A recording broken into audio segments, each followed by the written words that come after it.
Welcome to Healthy Minds. My name is Juan Strickland, and I'm a certified teacher of a program called Family to Family, put on by NAMI, and NAMI is the National Alliance on Mental Illness.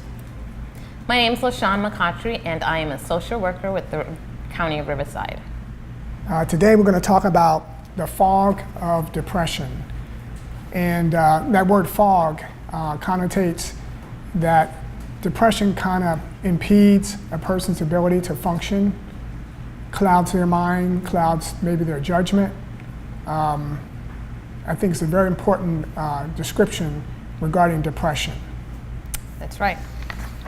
So what is depression? I mean, people use that term sometimes very loosely. I'm depressed today, or this is so depressing. What really is depression? How would you describe that? Well, we understand it as a mood disorder. Correct. It is a disorder. It tends to be chronic. We're talking about clinical depression, something that would result in a diagnosis. We're not talking about episodic depression. All of us have gone through episodes of being depressed. We lost a loved one, we lost a job, but something that goes on for usually longer than 2 weeks consistently can become a chronic condition and become a clinical issue. Some of the ways you would know someone might be depressed are numerous. They feel sad, a sense of emptiness, nothing really can seem to bring them joy. Their fatigue, loss of energy, loss of sleep. I remember back in 2010 when I was diagnosed with cancer, I went through a couple weeks of feeling depressed. The sunshine on my body didn't make me feel better. Going into my garden, which is my sanctuary, didn't make me feel better. Right. I had this fog. Thank God I came out of it. It was just an episode. It wasn't a clinical issue with me. So that's something to remember. So you talk about that emptiness, loneliness, diminished interest. What does it look like in adolescents or children? What can it look like? Well, with kids, often it can be really more of an emotional decision. You'll see them isolating. You'll see their behavior change. You may see them sleeping a lot more than normal. It's true. You may see some lethargy. So, those are ways that children may display depression as well. As well as, in addition to all that, just being irritable. Correct. I think is especially in younger children, they may not display some of the other ones, but there's this heightened irritability. That's right. You may see increased agitation, Right. aggravation, especially in school with teachers or with authority, or even with students of their likeness. You may see that kind of behavior exhibited and magnified in the school system. That's right. That's right. There are, we have here symptoms of depression that cause distress and impairment, whether it's social impairment, vocational, occupational impairment. All those affect those that have depression. So basically, it's those symptoms have to affect their functioning. Correct. Meaning, going to work might be difficult, going to school might be difficult for them. Right. It affects their functioning on a right. daily basis. Is that correct? And often you'll see a marked change in behavior. And often people will minimize it and blow it off as they're being lazy, they're being irresponsible, when in fact there's something clinically going on in their brain, something of a biological nature that impairs their ability to function in a normal way. That's right. Also, symptoms of depression can be brought on through substance abuse or a person self-medicating to numb themselves or to take themselves to a different place mentally. So we have to be very much aware of that as well. Right. Let's talk about women and depression. Yeah, so depression affects 2 to 3 times as many women as men, both in the US and in many societies around the world. It's actually estimated that 1 out of every 8 women will probably suffer from clinical depression in their lifetime. The explanation for this gender gap in susceptibility to depression lies due to a combination of biological, genetic, physiological and social factors. I even heard of something called postpartum depression. Yes. Postpartum depression is usually relates to women after giving birth. Okay. And in that, I'm not sure how exactly the length of period or length of time, Right. but usually after giving birth, they are depressed, clinically depressed. And I know there's a hormonal connection as well to that Right. whole situation. How about men? Well, men and depression. Men don't get depressed. You know? Really?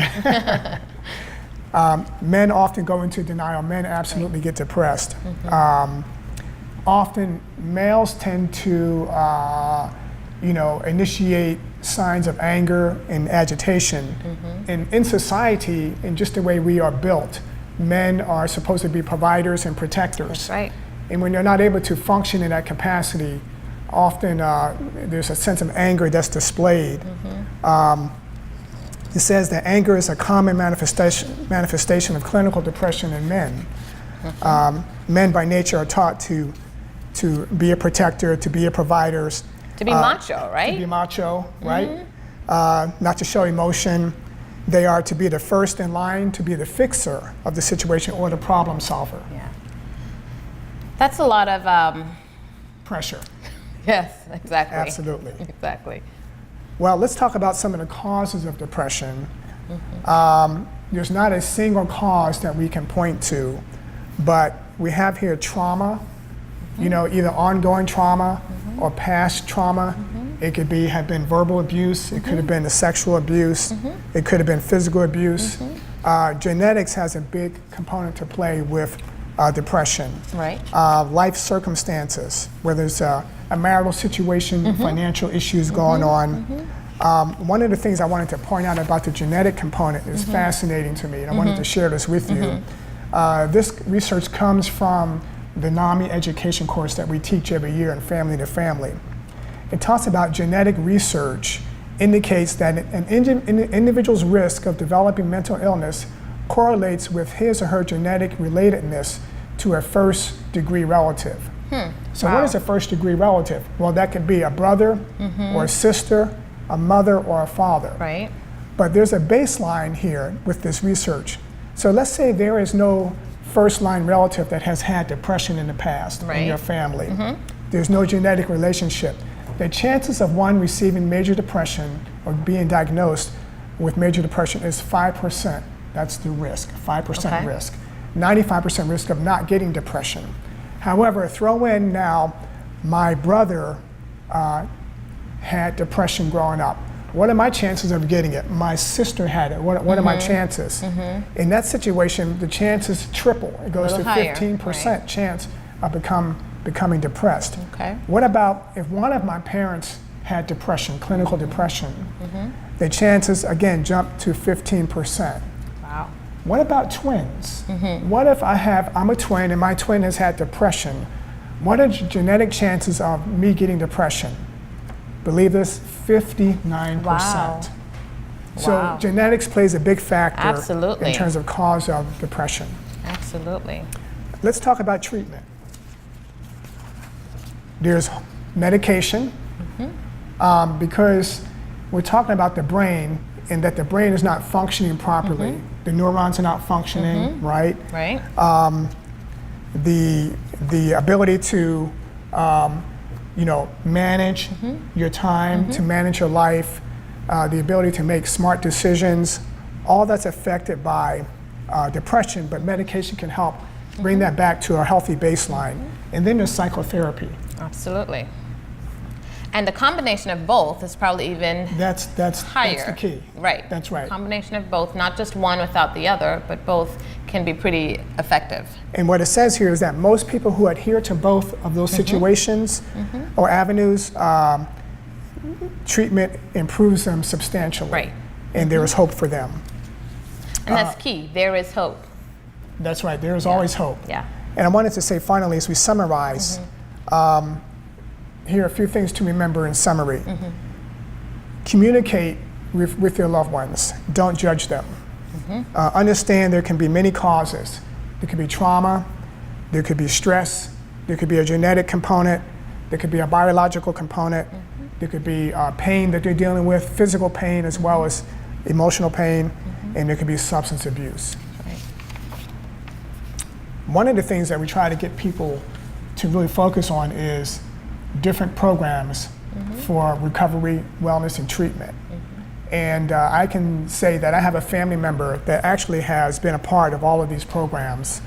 Some of them are the River Community Social Recovery Model in Covina, the Inland Valley Recovery Program out of Upland, the Bimini Recovery Treatment Program, residential program in Koreatown in downtown LA, Tri-City Mental Health, Tri-City Therapeutic Gardening, and South Coast Community Services.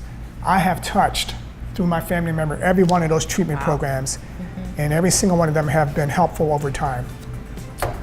We want to thank you for this Healthy Mind segment on the fog of depression. Thank you.